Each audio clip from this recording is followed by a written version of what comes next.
আরজি করে ডাক্তারি পড়ুয়াকে ধর্ষণ এবং খুনের ঘটনায় আন্দোলনে নেমেছে বিভিন্ন মহল। গর্জে উঠেছে গোটা দেশ। আন্দোলনে নেমেছে ইন্ডিয়ান মেডিকেল অ্যাসোসিয়েশন।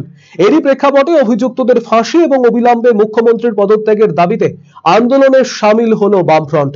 শনিবার বিকেলে বালুরঘাটে বিক্ষোভ মিছিল বের করে বাম নেতা কর্মীরা। অভিযুক্তদের দ্রুত চিহ্নিত করে কঠোর শাস্তির দাবি জানিয়েছেন বাম নেতৃত্ব। আপনাদের প্রথমে মিছিল কি কারণে কি দাবি জানাচ্ছেন?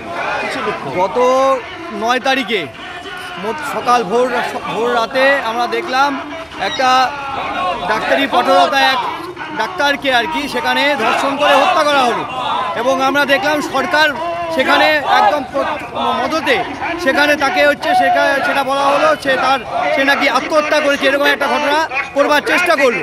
তারপরে পরবর্তীকালে বেরিয়ে হলো তার গায়ে 10 জায়গায় সেখানে তাকে ক্ষতচিহ্ন পাওয়া গেছে।